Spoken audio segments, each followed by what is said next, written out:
Today, we're going to talk about caffeine. In the last sit-down video, I mentioned how I love to use lasagna to get myself ready for races, as well as my crazy addiction to sour cream donuts. If you missed that episode, be sure to go back and check it out and eat a few donuts while you're watching it. Caffeine. Most of the population that I know of uses caffeine in the morning, the afternoon, and throughout the day to keep their body energized to compete and complete the tasks that they have to do at work, for exercise, or in their home life. A study put on by the Sleep Foundation found that 94% of the US population uses caffeine. 64 to 72% of people use it every day.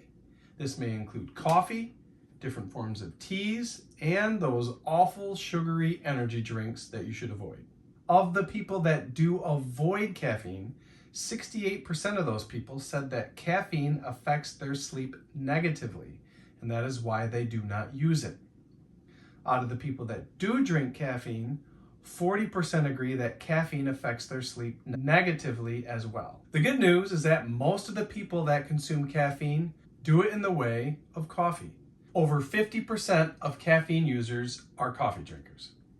Next would be soda pop, then different kinds of teas, and then 7% of people use those awful energy drinks. People who drink tea are more likely to get the recommended amount of sleep every night as compared to the other groups of caffeine consumers. This suggests that tea is a better option for getting your caffeine. Sleeping issues, daytime fatigue, insomnia, and mental health issues affect caffeine drinkers more than non-caffeine drinkers. Another study shows that 69% of people drink caffeine daily, so it's fair to say that probably around 70% of the people in the US have a caffeinated beverage on the daily. The average daily intake of caffeine is 210 milligrams. The recommended dose for humans to not consume more than is 400 milligrams of caffeine per day. The average 8-ounce cup of coffee contains up to 100 to 125 milligrams of caffeine. And that depends on how it's brewed, how much coffee was put in, how much fluid was mixed in, etc. A quick background on myself again for those who don't know me. I have a BS in biology. I am a certified strength conditioning specialist through the National Strength Conditioning Association. I have my Pro XC mountain bike license through USA Cycling, and I've been training and coaching athletes and everyday people for around 20 years. I like to test things on myself to see what works, and then use those things on my clients for their success. I love seeing people reach their goals. Now let's dive into athletic performance and enhancement with caffeine very quick, and then we'll dig into some safer options that you can use for caffeine. And then I'll finish by leaving you with the secret to not having that afternoon crash. Long story short, yes, athletic performance can be improved by using caffeine in almost all sports. When caffeine is consumed, it enters the bloodstream between 30 minutes and 2 hours after consumption. From there, it can last up to 3 to 4 hours in your body before hitting its half-life. So in essence, it's effective at keeping you at a high level 60 minutes after consumption and then 3 to 4 hours from there. You will still feel the benefits after that, and because of this half-life, I recommend always having your caffeine in the morning only. You can see from Healthline that the central nervous system is involved with caffeine, and with caffeine, the central nervous system increases your energy and focus.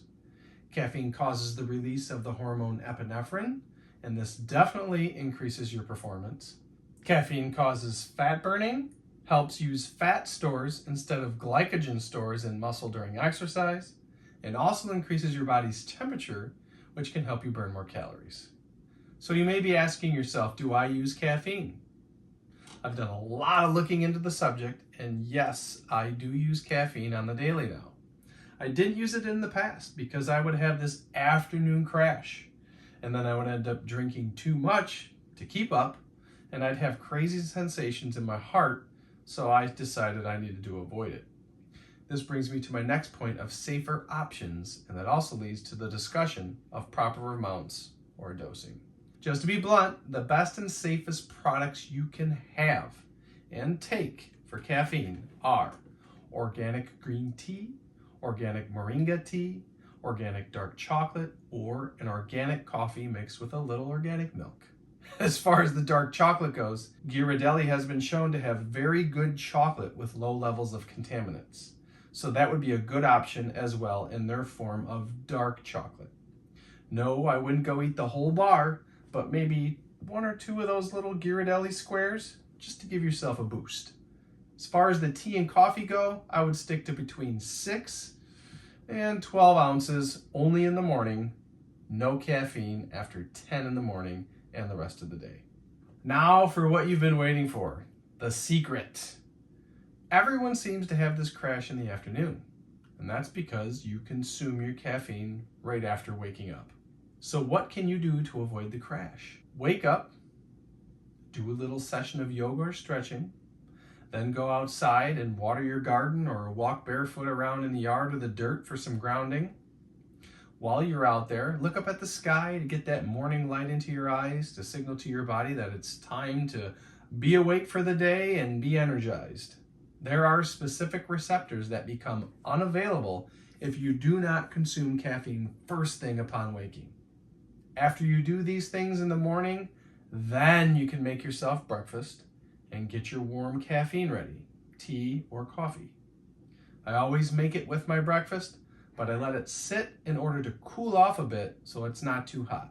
If you drink fluids that are too hot on the daily, there's a possibility that later in life, you could develop cancer in your esophagus from the burning fluids. So what does doing all these things in the morning do to help you?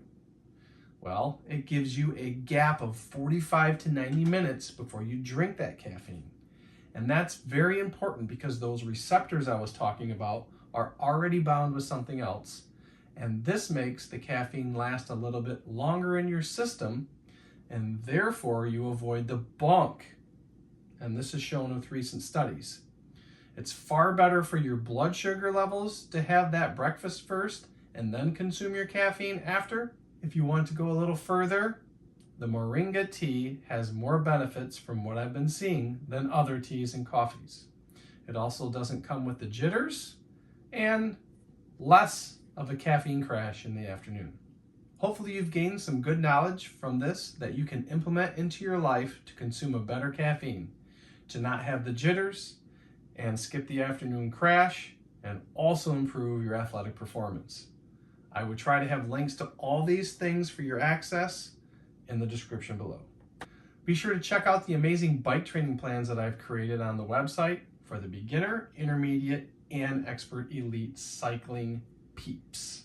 Find these on bikelifewithrob.com. They include cycling coaching, strength routines, yoga, and training secrets. Thanks for tuning in. Click on the video that's popped up on your screen for more informational content.